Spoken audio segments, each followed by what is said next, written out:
Hello दोस्तों, आप सभी का the logical Indian YouTube channel में बहुत बहुत स्वागत है। मैं हूं आपका दोस्त एडवोकेट पंकज कुमार त्रिपाठी लखनऊ से। कल हमने एक चर्चा की थी अपने यूट्यूब मित्र इसलिए कह रहा हूं क्योंकि यूट्यूब से ही हम लोग जुड़े, द लॉजिकल इंडियन परिवार के श्री जयराम वर्मा जी के साथ, और हमने ढोल गंवार शूद्र पशुनारी सकल ताड़ना के अधिकारी चौपाई की व्याख्या संविधान के संदर्भ में करने की कोशिश की और इस पर रामभद्राचार्य एवं स्वामी प्रसाद मौर्य के विचारों पर अपनी राय रखने की कोशिश की।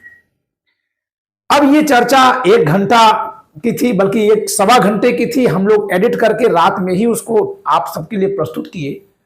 कभी कभी ऐसा होता है कि जो बोलने वाला है, जो अपना विचार रख रहा है, वो बहुत सारी बातें दिमाग में सोचता है और बोलता है, जिससे उसकी बातें एकदम उसी तरीके से निकलें जैसे वो बोलना चाह रहा है। जरूरी नहीं है। बहुत सारी बातें वो पहले बोल देता है, बहुत सी दूसरी बातें वो बाद में बोलता है। मैं इस पर कमेंट देख रहा हूं, इस वीडियो पर बहुत अच्छे अच्छे कमेंट हैं और कुछ कमेंट ऐसे भी हैं जो ये दर्शाते हैं कि मैं जो कहना चाह रहा था या जो मैंने कहा था उसे उस रूप में नहीं लिया जा सका है। और मैं इसमें श्रोताओं की, दर्शकों की गलती नहीं मान रहा हूं। मैं ये मान रहा हूं कि ये मेरे ही कहने के तरीके में गलती हुई होगी। लेकिन एक बात मैं 100% दावे के साथ कह रहा हूं कि अभी मैं जो कहने जा रहा हूं, आप वीडियो देखिएगा, वो सारी बात वहां मिलेगी।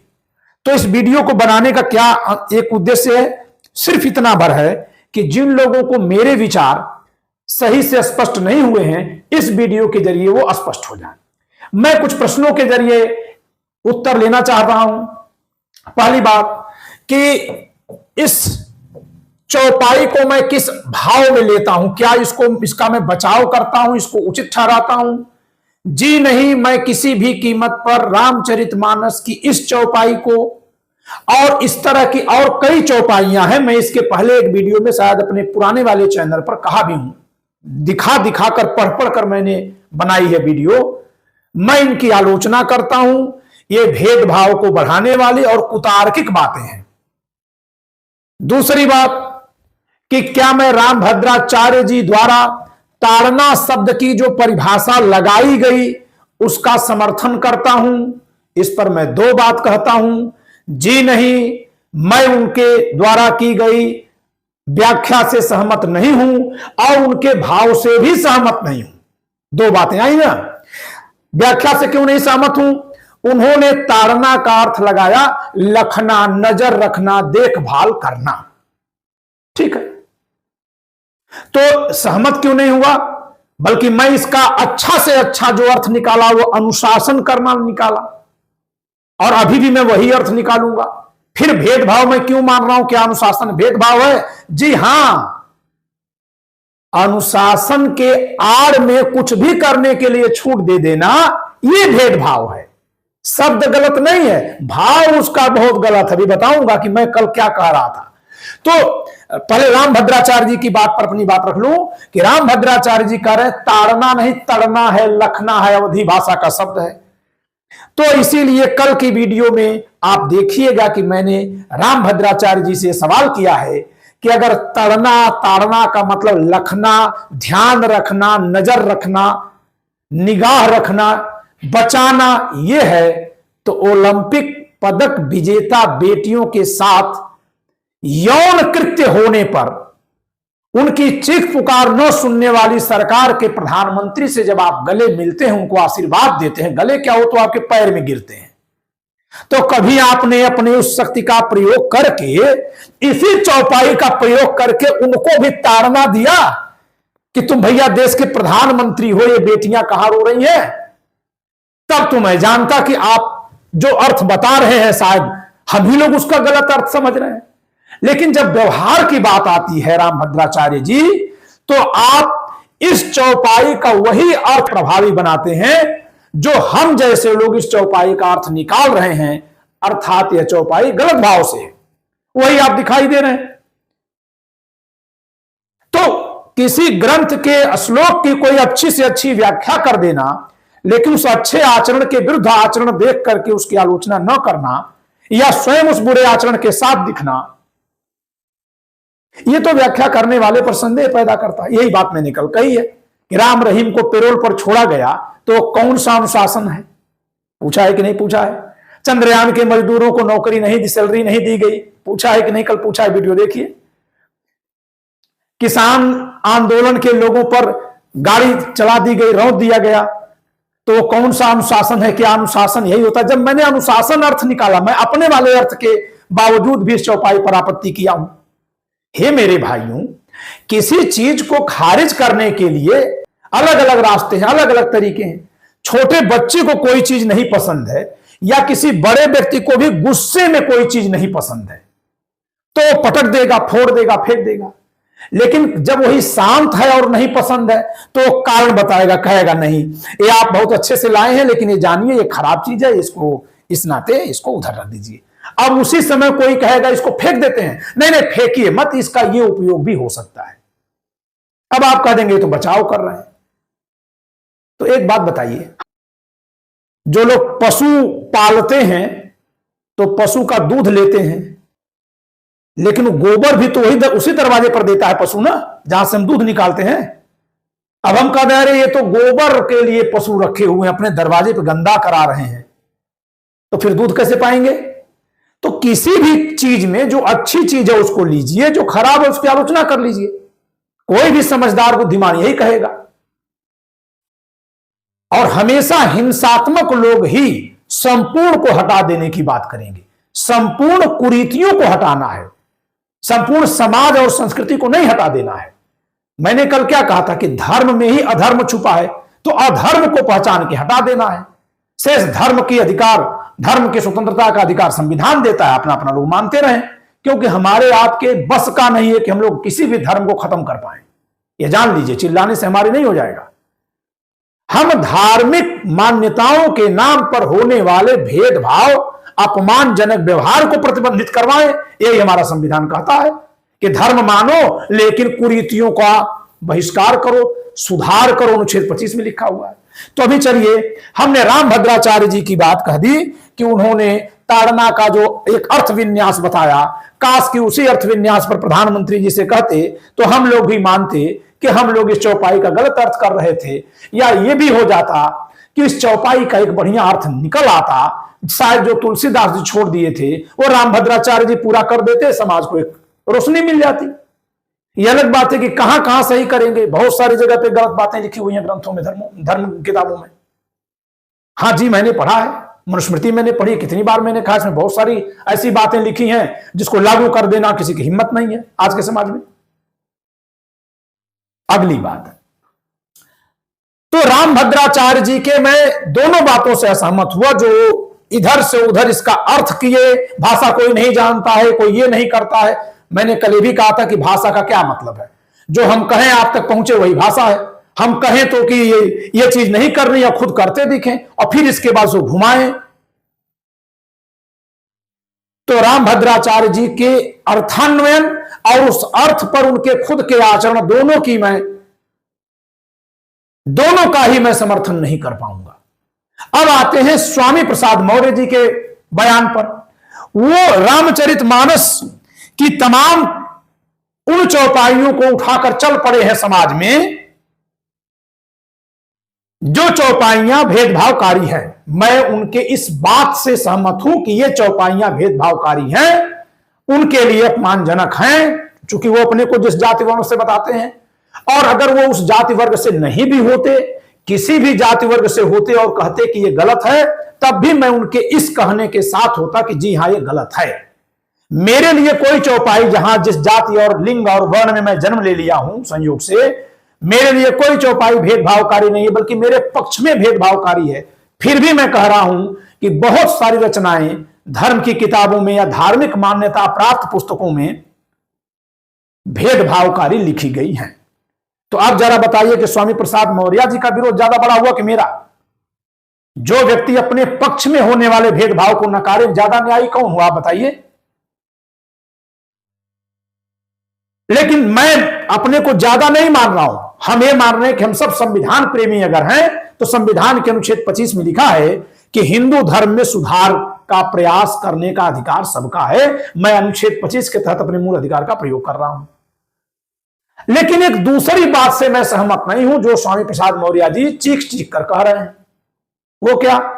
इन धर्म ग्रंथों में लिखी बातों को मिटाओ, ये तुमने लिख रखी है। जो लिख रखे हैं उनका नाम है तुलसीदास। ये रामचरितमानस आपका मन करे मानिए, मन करे मत मानिए, लेकिन इसके रचयिता कौन है? तुलसीदास। आप उनकी आलोचना करिए, समाज को जागृत करिए कि न माने। जो ग्रंथ, जो किताब, जो पोथी मैंने लिखी उसको आप कैसे बदलोगे? फिर तो हरिवंश राय बच्चन की सारी कविताएं हम लोग बदल डालें, रैदास जी की सारी रचनाएं हम लोग अपने हिसाब से बदल डालें, तो फिर रैदास जी कहां रह जाएंगे? तो तुलसीदास की रचना में कुछ गलत है तो कहिए गलत है और समाज को जगाइए। तो पहली बात तो है कि हम बदलेंगे, ये हमको आपको हक नहीं है। दूसरी बात कि क्या बदलने की जरूरत है और क्या बदलने की जरूरत नहीं है। मैंने कल दोनों ये बात भी स्पष्ट की थी। मैंने कहा है कि संविधान ने ऑलरेडी इस पर रोक लगा रखी है। मेरे एक दर्शक मित्र ने, जो कल मैं नहीं बोल पाया, उन्होंने भेज दिया है। मैं उन्हीं का नाम खोज रहा था कि मैं उनको श्रेय दे सकूं कि उन्होंने लिख दिया है और मैं कल नहीं बोल पाया। संविधान का शिक्षक होने के बावजूद भी भूल गया दिमाग से। देखिए अगर उनका नाम मिल जाता है तो मैं, अब जैसे एक विनोद कुमार सिंह जी हैं, लिख रहे हैं तुलसी जी एक कवि और विद्वान थे, वे अपने विवेक के अनुसार लिखे हैं, इसे भगवान की वाणी नहीं समझना चाहिए। बहुत अच्छी बात, एकदम साफ कर दिया। और तुलसीदास की आलोचना और प्रशंसा, मूल्यांकन एक साहित्यकार की जैसे होती है वैसे ही करिए। क्यों उनको भगवान का दूत स्पेशल मान रहे हैं हम लोग? वो बहुत अच्छा दोहा लिखते हैं, बहुत अच्छा सोरठा लिखते हैं, बहुत अच्छी कविता लिखते हैं, लेकिन उनके विचार सामाजिक न्याय की नहीं है। लिखिए, यही बताइए, यही मैं भी बता रहा हूं, यही आप भी बताइए। हम उनको क्यों बदलें? हम कोई साबुन बट्टी लेके बैठे हैं क्या उनको धुले? हम लोग अपने को धुले, समाज जो वर्तमान में इसको धुले, जिससे कि आगे धुलता हुआ समाज साफ सुथरा दिखाई दे। चलिए, मैं उनको श्रेय नहीं दे पा रहा हूं क्योंकि उनका कथन मिला नहीं, नाम में से तो याद नहीं हो पाता है। उन्होंने यही कहा था कि अनुच्छेद 13 का उल्लेख किया उन्होंने, और मैं अनुच्छेद 13 आप सबको दिखाना चाहूंगा कि अनुच्छेद 13 के जरिए इस तरह के सारे ग्रंथों में, किताबों में लिखे गए कुरीति के नियम असंवैधानिक घोषित हो चुके हैं मेरे दोस्तों। जो कल मैं नहीं बोल पाया था, कल मुझे अनुच्छेद 13 बोलना था। जो थंबनेल पर लगा है कि यह कुरीति हटा दी गई है, उसके पीछे अनुच्छेद 13 है। मैं आपको दिखा दे रहा हूं संविधान के जरिए। देखिए, ये जो चौपाई है सकल ताड़ना की अधिकारी, वो क्या है? भेदभावपूर्ण है ना? इस पर तो कोई भेद नहीं होगा। तो जितनी भी भेदभावपूर्ण बातें हैं और हमारे समाज में कुरीति के तौर पर चली भी है, ऐसा ही नहीं कि किताब में लिखा था, तो ये कुरीति हो गई। कुरीति का मतलब प्रथा हो गई। प्रथा कैसी है? ये मूल अधिकार के खिलाफ है। इस संविधान के प्रारंभ से ठीक पहले, यानी पहले से है, ये भारत के राज्य क्षेत्र में प्रवृत्त सभी विधियां, विधियां शब्द लिखा है, उस मात्रा तक शून्य होंगी जिस तक वे इस भाग के उपबंधों से असंगत हैं। पहले तो विधियां में क्या, ये किताब में, ग्रंथ में लिखी इस तरह की बातें आती हैं, ये हम बता देते हैं, अभी यहीं पे लिखा मिलेगा। और शून्य होंगे का मतलब अब उसकी मान्यता खत्म हो जाएगी। कितना? जितना इस भाग से असंगत है। यह भाग क्या है? मूल अधिकार। तो मूल अधिकार से असंगत है। अब विधि में देखिए क्या क्या आता है। विधि के अंतर्गत भारत के राज्य क्षेत्र में विधि का बल रखने वाला कोई अध्यादेश, आदेश, उपविधि, नियम, विनियम, अधिसूचना, रूढ़ या प्रथा भी आती है। तो हमारी संविधान सभा ने बाबा साहब के जरिए ये किताब जो लिखी है ना संविधान की, इसमें इस तरह की कुरीतियों को असंवैधानिक घोषित किया जा चुका है। तो स्वामी प्रसाद मौर्य जी की मैं इतनी बात से सहमत नहीं हूं। कल मैं यही कहा था। अब हो सकता है कि उस पर लोगों को लगा हो कि बचाना चाहते हैं, कि इसको मिटाने के लिए, इसको हटवाने के लिए फिर से सारे ग्रंथों को पढ़वा पढ़वा के रबड़ चलाने की जरूरत नहीं है। कभी किसी कालखंड में नहीं चलाया गया, नहीं हो सकता है, संभव ही नहीं है। मान्यता खत्म की जाती है और अनुच्छेद 13 के जरिए वो मान्यता खत्म कर दी गई है।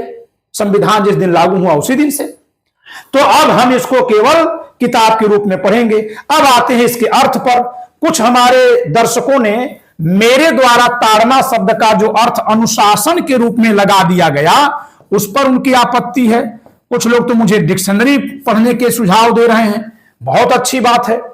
मुझे क्या अच्छा नहीं लगा, अपनी बात चूंकि आप लोग कहते हैं तो मैं भी कह दूं आप सबसे, आलोचना करना ही आपका कर्तव्य है, यह बहुत अच्छा लग रहा है। लेकिन आलोचना का आधार तार्किक होना चाहिए। यह कह देना कि आप भी ब्राह्मण ही निकले, आप भी मनुवादी निकले, हाँ आप भी मनुवादी निकले तो ठीक है, आप भी ब्राह्मण ही निकले, क्यों? क्योंकि मेरे टाइटल के पीछे आप देख रहे हैं। तो ये छोड़ दीजिए, मैं बार बार ये कह रहा हूं, इससे कठोर मेरी आलोचना करिए, स्वागत है। क्योंकि फिर क्या होगा कि मैं कोई बात बोलूंगा तो पहले मैं सोचूंगा कहीं लोग मुझे ब्राह्मण ही न समझ लें, तो ये तो फिर एक अलग तरीके से मेरे पर भार आएगा ना। तो मुझसे कितनी अपेक्षा आप कर रहे हैं? अपने पक्ष में लिखे गए भेदभाव की मैं आलोचना कर रहा हूं, सामाजिक न्याय के लिए कर रहा हूं, और फिर मुझे डर भी है कि कहीं मेरी टाइटल देके कोई कह न दे। मैं एक लाइन केवल बोलूंगा इस वीडियो में, फिर ज्यादा नहीं बोलूंगा। मैंने सुना है, सीधे नहीं, लोगों के मुंह से, हो सकता है कि जो मैं बोलने जा रहा हूं वो गलत बात हो, झूठी बात हो, कि कांसी राम जी ने कहा था कि ब्राह्मण चाहे किसी भी रूप में आए उससे सतर्क रहना, उससे दूर रहना, बचकर रहना, वो धोखा ही देगा। और यकीन मानिए कि मैं बार बार सोचता हूं कि कांसी राम जी पहले सरकार बनाने के लिए मुलायम सिंह जी से मिले, तो किसने किसको धोखा दिया हम तो नहीं कभी चर्चा कर रहे हैं। न हम यह कह रहे हैं कि कांसी राम जी किसको पहचान पाए थे कि नहीं पहचान पाए थे, न हम यह कह रहे हैं कि सारी गलती मुलायम सिंह यादव जी की थी, कि शिवपाल जी की थी, कि मायावती जी की थी। एक लाइन हम नहीं कह रहे हैं, लेकिन कांसी राम जी ने जो बयान दिया, अगर दिया तो फिर ये जो घटनाएं घटी वो क्या थी? दूसरी बात, ब्राह्मण किसी भी रूप में आए तो सतर्क रहना, तो पहली सरकार अटल बिहारी वाजपेयी के समर्थन से मायावती जी की बनती है, दूसरी भी बीजेपी के समर्थन से अटल बिहारी वाजपेयी जी के समर्थन से ही बनती है, और तीसरी बार जब सतीश चंद्र मिश्रा को साथ में लेकर के नारा लगाई है बहन जी, तब सरकार बनी है। तो बहन जी तो खुद कांसी राम जी की बात नहीं मानी है। अगर ये बात कांसी राम जी ने कही है तो मैं बार बार इसलिए कह रहा हूं क्योंकि मैं अपने कान से नहीं सुना हूं उस बात को, न कहीं मैंने पढ़ा है। अब चौथी बात कि जब पहली बार सरकार बनी थी 1994 में जून में 2 जून को गेस्ट हाउस कांड के बाद, तब तो मान्यवर कांसी राम जी स्वस्थ थे, सक्षम थे, फिर आखिर क्या उनके विरोध से ब्राह्मण के समर्थन से सरकार बनी? तो अब मैं इसमें क्या कहूंगा? अगर मुझसे पूछेंगे तो मैं ये नहीं कहूंगा कि कांसी राम जी गलत बोल रहे थे, मैं एक लाइन में नहीं बोलूंगा। मैं ये देखूंगा कि कांसी राम जी जिस समय बोले उस समय उनका प्रयोजन क्या था, किस लिए बोल रहे थे। इसलिए बोल रहे थे कि जिस समाज को जगा रहे थे ना, वो अंधेरी खोह में उस समय छिपा हुआ था, पड़ा हुआ था, कोई आकर के उनको कुछ भी भभूत दे के भुलवा ले तो भुलवा जाता था। तो इस नाते उन्होंने उनको समझाया, फिर चेतना फैलाई, फिर जगाया, तभी तो अब ब्राह्मण वर्ग आकर के उस सोए समाज को राजा बना दिया। बनाया कि नहीं बनाया? तो कांसी राम जी की बात की व्याख्या मैं कैसे कर दूं? कई तरह से हो सकती है ना। कांसी राम जी का लक्ष्य क्या था? नीचे के समाज में जागृति पैदा कर देना। उनको भी पता कि सब लोग मुख्यमंत्री नहीं बन जाएंगे, लेकिन अगर एक भी बनेगा तो इस समाज में चेतना आएगी, और बराबरी के लिए जरूरी भी है। मैं कांसी राम जी के इस विचार और व्यवहार के सफल होने की बधाई देता हूं। भाई नीचे का समाज कैसे जगेगा? और डांटने का काम कोई आपका अपना ही आपको ज्यादा अच्छे से कर सकता है। हम डांटेंगे तो आपको बुरा लग सकता है, जब आप हमको अपना मान लेंगे तो हम भी डांट सकेंगे। अब जरा चलते हैं कि ताड़ना का अर्थ मैंने अनुशासन से क्यों लगाया। कुछ लोगों ने कहा डिक्शनरी देखिए इसका अर्थ पीटना है, तो भाई जैसे ही मैं कहूंगा कि ताड़ना का अर्थ पीटने से है, तो फौरन जो इसके पक्ष वाले लोग हैं वो यही शब्द लेकर आएंगे कि भाई साहब आप तो पढ़े लिखे ही नहीं लगते हैं।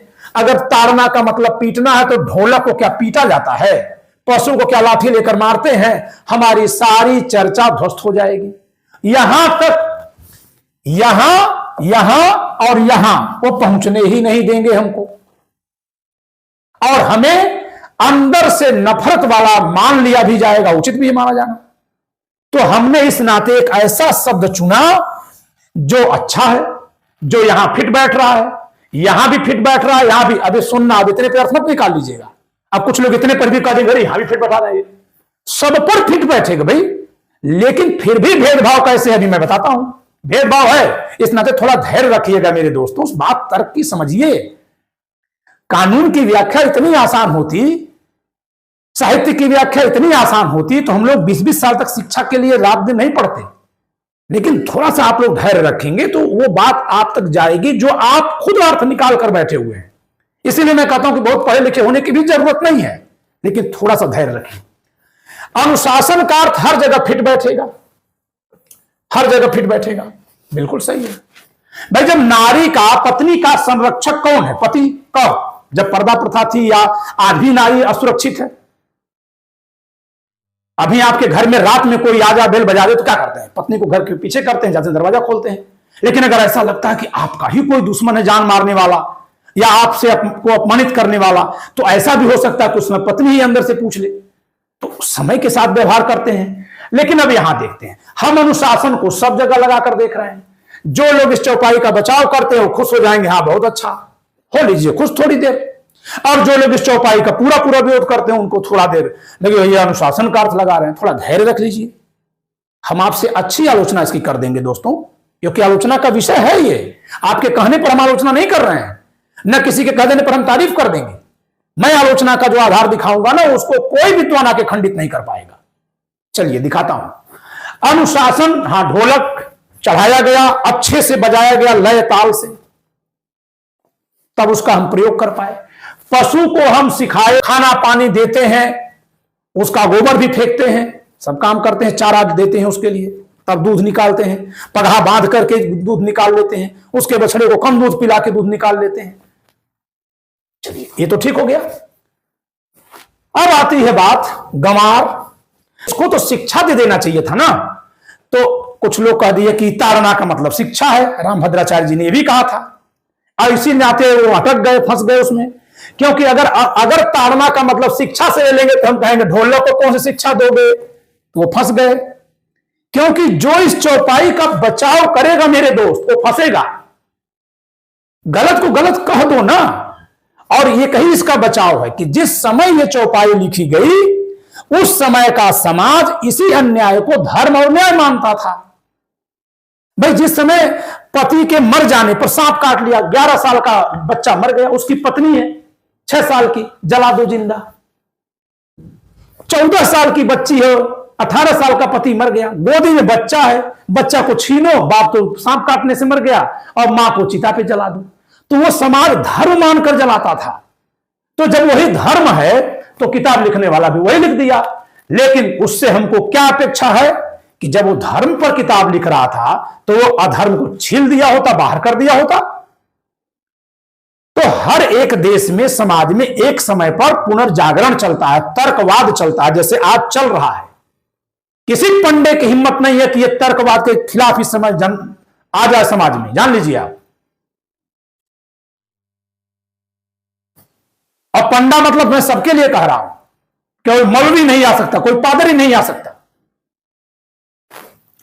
हमने जब अनुशासन रखा तो हमने कहा भैया इनको अनुशासित कौन करेगा और कैसे करेगा। हम चलिए अनुशासन मान लेते हैं, कोई पैरामीटर आपने बनाया, शूद्र को अनुशासित करेगा, ठीक है, कौन करेगा ये तो आपने लिखा नहीं, और कब करेगा ये भी नहीं लिखा। पत्नी को, नारी को, बहन है, मां है, बेटी है, अनुशासित करेगा कौन? पुरुष। अब यही थोड़ा सा रोक रहा हूं, आलोचना भी रोक रहा हूं, अब एक आप पर व्यंग कर रहा हूं। स्वामी प्रसाद मौर्य जी हम सबके नायक हैं इस मामले में कि वो ग्रंथों में लिखी, किताबों में लिखी पुरानी कुरीतियों पर चर्चा कर रहे हैं। क्या नारी को ताड़ना, और ताड़ना का मतलब और लगा लीजिएगा पीटना, हमारा समाज नहीं कर रहा है? जो लोग रामचरितमानस को नहीं कभी देखे भी नहीं, हाथ में छुए भी नहीं, वो लोग भी औरतों को पीटते नहीं है। तो किताब में से न मिटाया जाए, दिमाग से मिटा दिया जाए। स्वामी प्रसाद मौर्य जी के माध्यम से, मुंह से अगर यही बात एक बार आ जाती तो आ जाता समझ में। अनुशासन की जहां तक बात करते हैं, और केवल ब्राह्मणों पर आरोप लगाते हैं। अब यहां मैं उनकी आलोचना कर रहा हूं। मैं अपने गांव चल रहा हूं, मऊ जिले उत्तर प्रदेश की मोहम्मदाबाद गोहना तहसील रानीपुर थाना क्षेत्र अंतर्गत नगपुर गांव में। चलिए मेरे साथ आप लोग। मैं अपने गांव के किसी भी अछूत के घर चलकर खाना खाऊंगा, जो उनके घर बना होगा। हम मांस में नहीं खाता और साफ सफाई मानकर चल रहा हूं कि हर कोई करेगा, मैं पहले से शर्त क्यों रखूं। जिस बर्तन में वो खाते हैं उसी में खाऊंगा, चाहे उसमें मांस ही हो क्यों ना खाते हो। मेरे लिए वो बर्तन मांस खा देने से शुद्ध नहीं हो जाता। इतना मैंने अपने को बदल लिया। लेकिन अगर कोई नहीं बदल लिया तो उसको गलत भी मत मान लीजिएगा। सबकी आस्था अलग अलग है। हमारा संविधान आस्था की आजादी देता है, लेकिन यह आस्था केवल ब्राह्मणों में ही है, इसी का परीक्षण करना है। तो स्वामी प्रसाद मौर्य जी की जाति के लोग ही हमारे घर के अगल बगल रहते हैं। बड़े अच्छे हम लोगों के रिश्ते हैं। चलिए उसमें से केवल 15 लोगों को चुन लीजिए और उनसे कहिए कि चल के हमारे गांव की चमार बस्ती में मेरे साथ बैठकर वो खाना खा लें। मैं दावे के साथ कह रहा हूं, नहीं खाएंगे।